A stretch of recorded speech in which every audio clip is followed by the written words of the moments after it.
하나님께서 피로 값주고 세워주신 교회와 성도들에게 주신 사명 중에 가장 큰 사명이 무엇이겠습니까? 여러 가지 사명이 있겠지만은 그 중에서도 가장 중요한 사명은 바로 복음 전파의 사명입니다. 이것을 부인할 사람은 아무도 없을 겁니다. 그러므로 교회와 성도들은 복음 전파의 사명을 가장 최우선으로 여기면서 사명을 감당하는 일에 주어진 모든 직분, 직책, 사명에 최선을 다해 감당해야 됩니다. 언제까지 감당해야 되겠습니까? 주님 오시는 그날까지 감당하셔야 됩니다.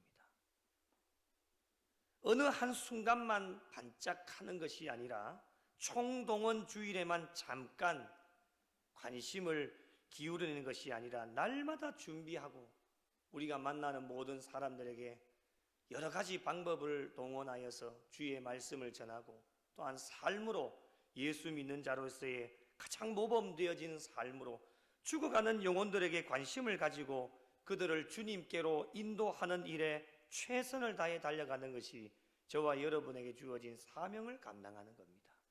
오늘날 한국교회가 프로그램 위주로 돌아가다 보니까 1년 내내 주어진 이 총동원 주일에만 관심을 가지고 거기에 초청해 놓고는 그 이후로는 관심을 가지지를 않습니다. 그러니 한국교회가 숫자적으로만 좀 늘어나는 것이지 진정한 예수 그리스도의 제자를 만들어내는 일에는 지금까지 많이 소홀했다라는 것을 우리가 인정할 수밖에 없는 겁니다. 그때 잠깐 동안에만 사람 인원수 채우려고 이 자리 채우려고 잠깐 동안에 관심을 기울였다. 그 이후로부터는 관심을 기울이지를 않는 겁니다.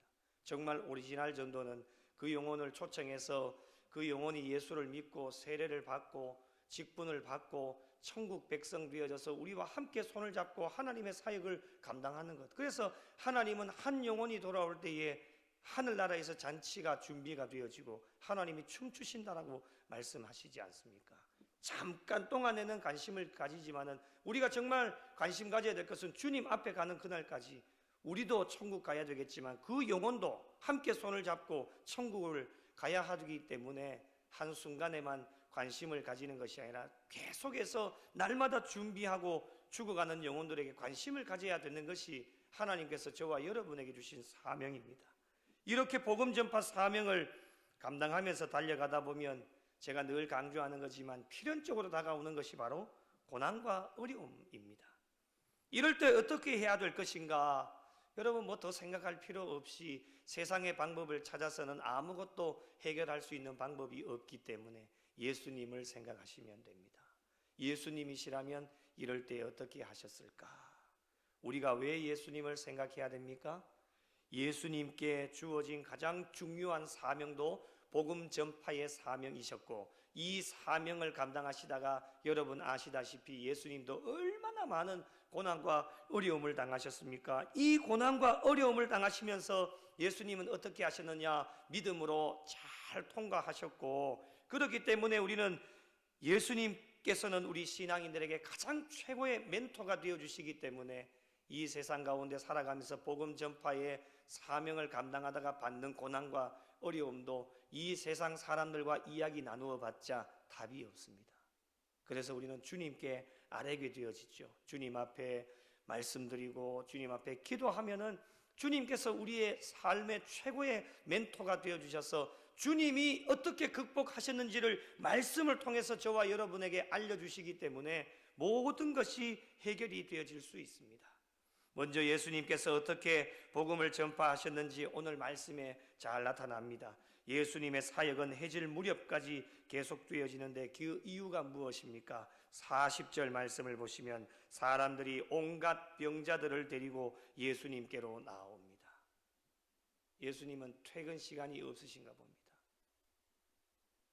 퇴근하려고 하면 사람들이 몰려와서 온갖 병자들을 다 데리고 와서 예수님은 사역 가운데 시간 가시는 줄 모르는 사역이 예수님의 사역이었습니다. 오직 사역에만 열중하시다 보니 시간이 어떻게 가는지도 몰랐습니다. 사람들이 온갖 병자를 데리고 예수님께 온 이유가 무엇이겠습니까? 예수님의 소문이 온 동네 사방에 다 퍼져 있었기 때문에 그 소문이 무엇입니까? 예수님께로 데리고 오기만 하면 모든 것이 해결이 되어질 수 있다라고 하는 것이 온 동네 사방에 다 소문이 퍼져 있었기 때문에 예수님께만 오기만 하면 해결되어진다. 이것을 알았기 때문에 예수님께서 가시는 곳곳마다 사람들이 인산인해를 이루었습니다. 예수님께서도 간절한 마음으로 예수님을 찾아오는 사람들을 절대로 외면하지 않으시고 불쌍히 여기시며 밤이 늦도록 그들을 외면하지 않으시고 쉬지 않고 복음을 전하시면서 가르치시기도 하고 고치시기도 하고 또 복음을 전파하셨던 사역을 감당하셨던 분이 주님이십니다. 어떻게 사역을 하셨습니까? 40절 말씀 계속 보시면 일일이 그 위에 손을 얹으사 고치시니 한 영혼도 그냥 가는 영혼이 없었습니다. 한 영혼을 다 이 장면을 한번 상상을 해보십시오. 일일이 다 그 위에 손을 얹으시고 다 고쳐주셨습니다. 예수님은 누구도 차별하지 않으셨습니다. 힘드셨지만 힘든 기색을 보이지 않으셨고 한 영혼 한 영혼을 끌어안으시면서 최선을 다해 주님께 주신 사명을 감당하셨습니다. 이것이 바로 진정한 전도자의 자세이며 전도자의 삶을 살아가고 있는 저희들이 본받아야 할 자세가 아닐까 생각을 해보게 되어집니다.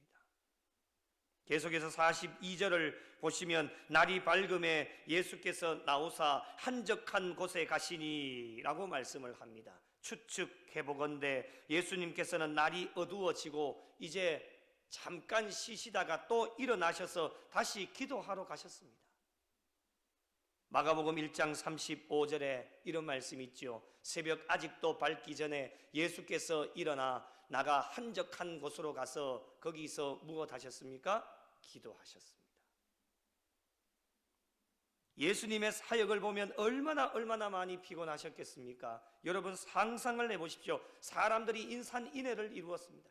그런데 다 끌어안으시고 일일이 안수해 주시고 고쳐주시니 얼마나 피곤하시고 힘든 사역이었지만 예수님은 전혀 피곤한 내색을 하지 않으시고 예수님께서는 복음 전파의 사역이 참으로 중요하다라고 하는 것을 알고 계셨기 때문에 기도로 무장하지 않으면 복음을 효과적으로 전할 수 없다라고 하는 것을 알고 계신 분이 주님이셨습니다. 그래서 피곤한 육신을 이끌고 잠깐 쉬시다가 또 일어나셔서 한적한 곳으로 가셔서 기도하셨습니다. 오늘날에도 마찬가지입니다. 예수님의 기도의 모습이야말로 전도자가 갖추어야 할 자세이고 본받아야 할 삶의 모습인 것입니다.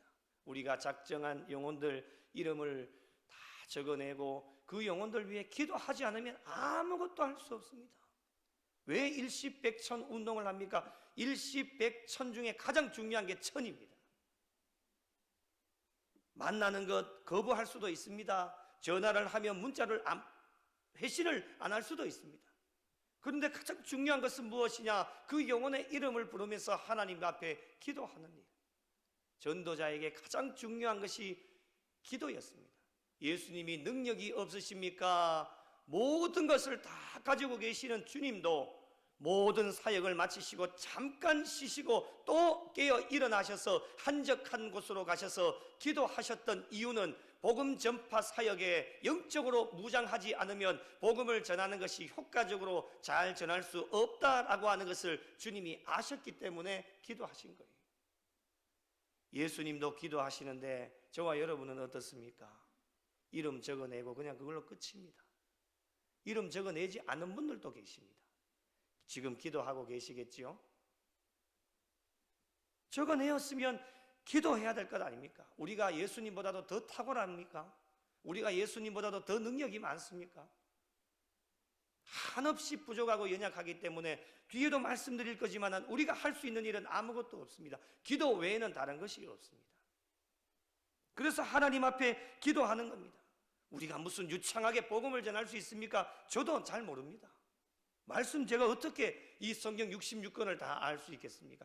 봐도 끝이 없고 봐도 부족한 것이 하나님의 말씀입니다. 그래서 우리가 하나님 앞에 엎드리는 이유가 바로 거기에 있지 않겠습니까?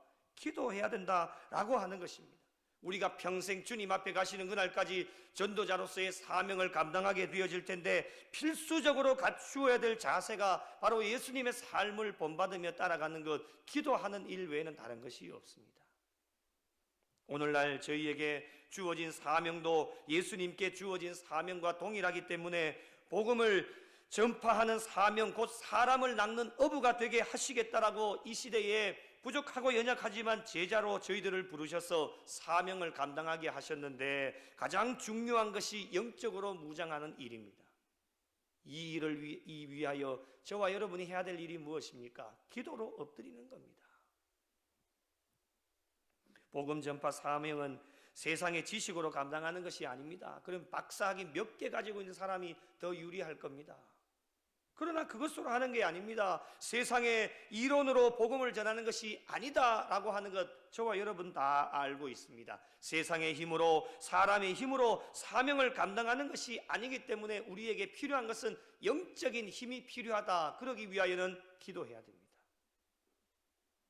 그래서 하나님께 기도하게 되는 것이고, 하나님 앞에 기도할 때에 효과적인 복음 전파 사역을 위하여서 복음을 전하는 복음의 사역자들에게 하나님께서는 영적인 힘과 능력과 권세를 하나님의 은혜로 더하여 주시는 겁니다.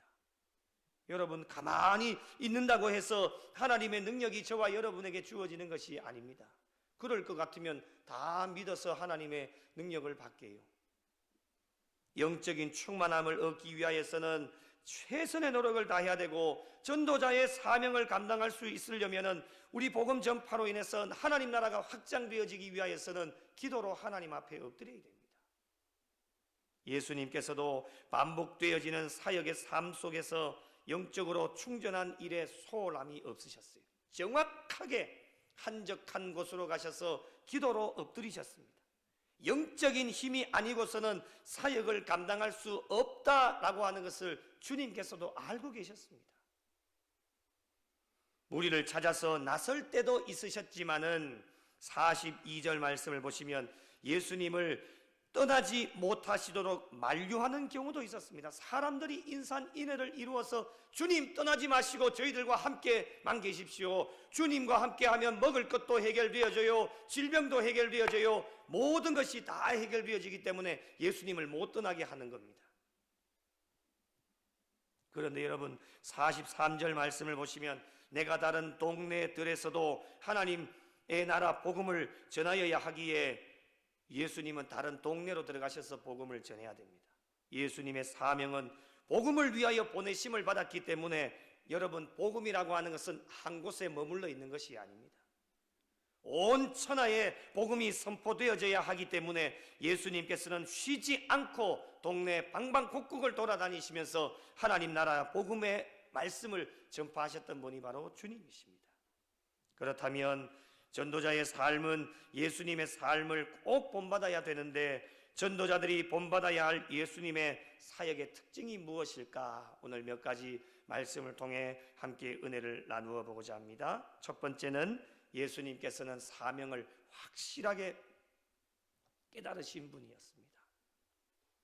예수님께서는 자신에게 주어진 사명이 무엇인지를 알았습니다. 43절 보실까요? 하나님의 나라 복음을 전하여야 하리니 나는 이 일을 위해 보내심을 받았노라 하시고, 이렇게 주님이 고백하셨습니다. 본인에게 주어진 사명을 확실하게 깨달아 알았다라고 하는 것이었습니다. 하나님께서 독생자들 예수 그리스도를 이 땅 가운데 보내주실 때에는 예수님께서는 자신의 유익과 만족을 위해 보내심을 받지 않았다라고 하는 것을 아셨습니다.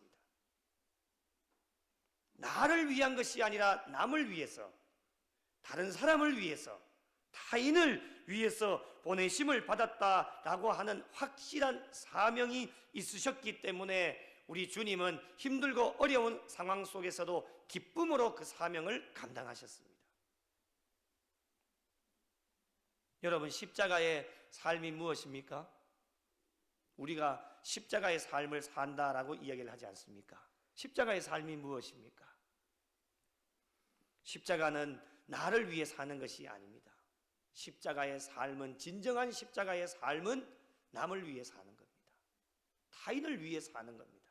그래서 섬기고 희생하고 헌신하고 때로는 손해보는 일이 있더라도 남이 잘 되어질 수 있도록 우리가 신앙생활을 하는 것, 그것이 바로 진정한 십자가의 삶이다 라고 이야기를 합니다.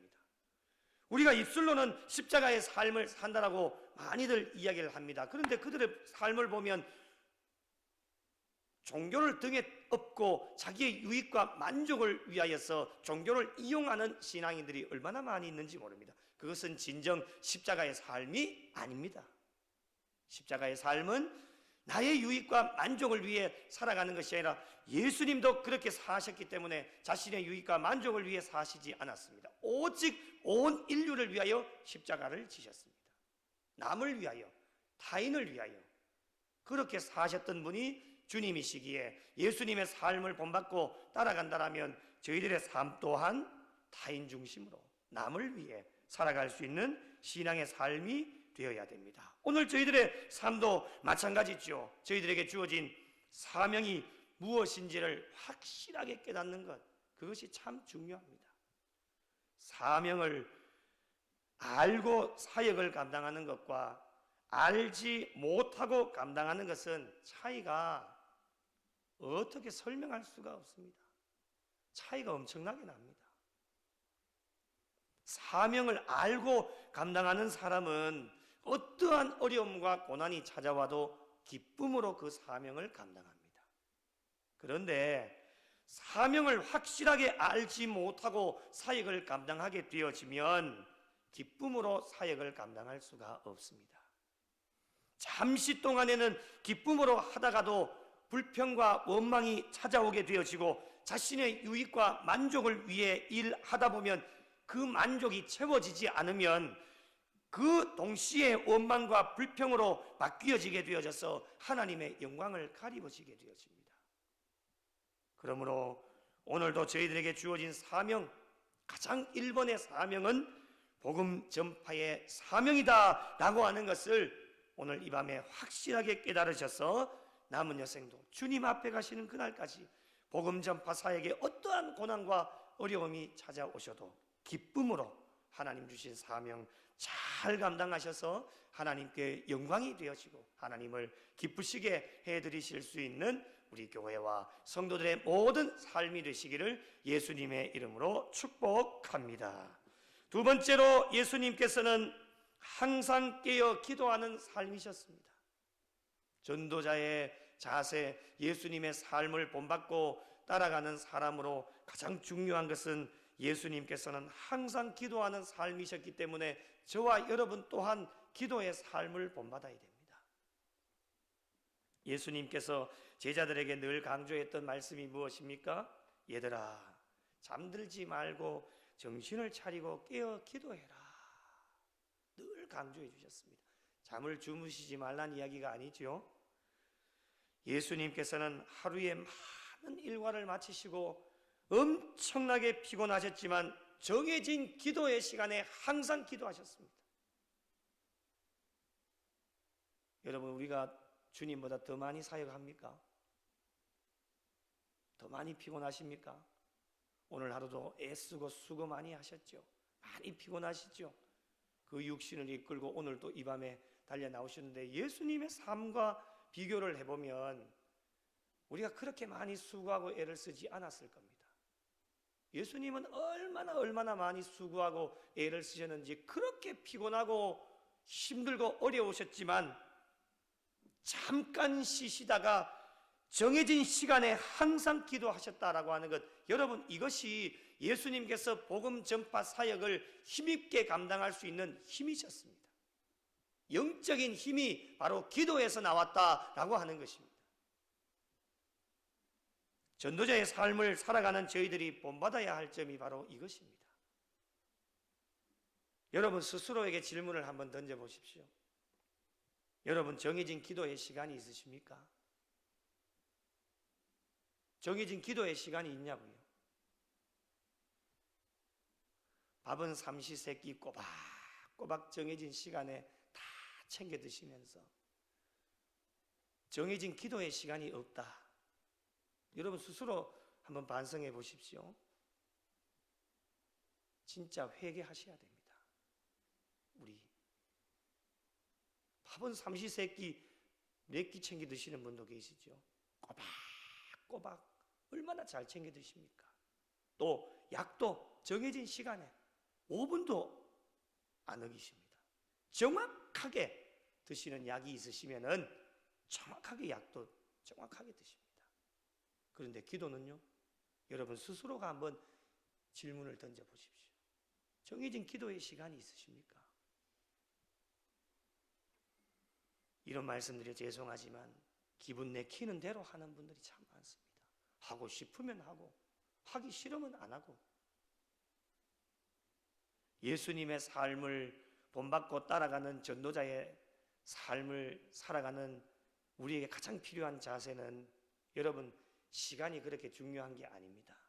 얼마만큼 기도했다라고 한 5분을 기도할 수도 있고 10분을 기도할 수도 있고 1시간을 기도할 수도 있겠지만 그 시간의 분량은 중요하지 않습니다. 하나님이 귀하게 보시는 것은 무엇이냐? 정해진 기도의 시간에 하나님 앞에 엎드려서 세상의 모든 것을 잠시 다 내려놓고 하나님과 1대1 관계를 맺으며 하나님 앞에 기도하는 그 시간이 중요한 겁니다. 바쁜 일상의 삶, 그 바쁜 일상의 삶도 누가 주신 겁니다? 누가 주신 겁니까? 하나님이 주신 겁니다. 일하지 말라는 말씀이 아닙니다. 그 바쁜 일상의 삶도 하나님께서 주셨는데 그 삶 가운데서 정해진 기도의 시간, 새벽의 시간도 좋고 새벽이 아니더라도 아침에도 좋고 점심에도 좋고 저녁에도 좋고 나만의 기도의 시간을 정해놓고 기도하는 것이 중요하다라고 하는 것입니다. 정해진 시간이 있다라면 그 시간이 되어지면 세상의 모든 일들 다 잠시 멈추고 영적으로 재충전하는 시간이 되어질 때에 영적으로 충만한 삶이 되어질 수 있고 복음 전파의 사명도 우리가 탁월하게 감당할 수 있는 힘과 능력을 저와 여러분에게 허락해 주십니다. 요즘 신앙인들의 삶이 어떻습니까? 복잡다약한 세상 속에 살아가다 보니까 얼마나 바쁩니까? 바쁜 것이 나쁜 것은 아닙니다. 여러분 바쁘게 살아가십시오. 그것도 하나님께서 주신 은혜입니다. 은혜. 할 일 없이 가만히 있으면 어떻게 됩니까? 이 세상 가운데 바쁘게 살아가는 것도 하나님 주신 은혜인데 우리가 생각해야 될 것은 아무리 바빠도 기도하는 일은 놓치지 말자. 그걸 말씀드리는 겁니다. 단 1분을 기도하더라도 단 5분을 기도하더라도 정해진 기도의 시간, 정해진 시간이 있으면 하나님 앞에 엎드려서 기도할 수 있는 그런 시간이 되면 얼마나 좋겠냐. 그런데 여러분 놓치지 않아야 될 이 기도의 시간을 놓치게 되어지니까 안일하게 생각하게 되어지고 기도하지 않는 사람들이 너무 많습니다. 기도가 영적인 호흡 아닙니까? 육의 호흡은 그렇게 잘 하시면서도 영의 호흡은 안일하게 생각하고 기도하지 않고 살아가는 신앙인들이 얼마나 많이 있는지 모릅니다. 여러분 그렇게 살아가게 되어지니까 가장 중요한 사명인 복음 전파 사역이 잘 되지 않을 때도 많고 당신이나 전도하십시오. 나는 나만 잘 믿고 열심히 하겠습니다 라고 복음 전파 사역은 둘째 치더라도 자신의 신앙을 챙기기도 급급한 시대를 살아가고 있으니 그러한 모습으로 살아가는 저와 여러분의 삶을 보시면서 하나님은 얼마나 안타까워 하시겠습니까? 여러분 아무리 바빠도 하루의 시작을 꼭 기도로 열어가시고 아무리 바빠도 기도하는 시간을 정해 놓으셔서 그 시간에는 세상의 모든 것들을 잠시 멈추고 오직 하나님과 1대1의 관계를 가질 수 있는 신앙의 삶이 되셔서 전도자로 복음 전파 사역을 효과적으로 잘 감당하고 만나는 모든 사람들에게 주의 복음을 전하여서 하나님 나라 확장하는 일에 지금까지도 쓰임 받으셨지만 앞으로도 더 귀하게 쓰임 받으실 수 있는 우리 교회와 복된 성도들이 되시기를 예수님의 이름으로 간절히 축복합니다. 세 번째로 예수님께서는 혼자 하시지 않으시고 제자들과 함께 사역을 감당하셨습니다. 예수님께서는 혼자서 사역을 감당하지 않았습니다. 능력이 없으셔서 그러셨을까요? 아니죠. 주님은 능력이 충분하십니다. 혼자서도 모든 사역들 다 감당하시고도 넉넉하게 남으시는 분이 바로 우리 주님이십니다. 그런데 효과적인 복음 사역을 위해 제자들을 부르시고 그들과 함께 하시면서 그들에게 능력과 권세를 다 부여해 주시고 함께 하나님의 귀한 사명들을 감당하셨던 분이 바로 주님이십니다. 오늘날 또 성도들에게 주어진 사역도 함께 이루어 나가야 합니다. 여러분, 혼자서 감당하면 힘이 들어요. 혼자서 감당할 수가 없어요. 이 큰 교회를 이끌어가는 일에도 여러분 혼자 하려고 한번 해보세요. 얼마나 힘듭니까? 가장 먼저는 주님과 함께하는 사역이 되어져야 됩니다. 찬송가 292장 2절에 이렇게 고백하지요. 주 없이 살 수 없네 나 혼자 못 서리 힘없고 부족하여 지혜도 없도다 내 주는 나의 생명 또 나의 힘이라 주님을 의지하여 지혜를 얻으리. 할렐루야. 주 없이 살 수가 없습니다. 나 혼자 못 서리. 우리는 어때요? 힘이 없고 부족하며 지혜도 없습니다. 그래서 내 주는 나의 생명 또 나의 힘이라 주님을 의지하여 지혜를 얻으리.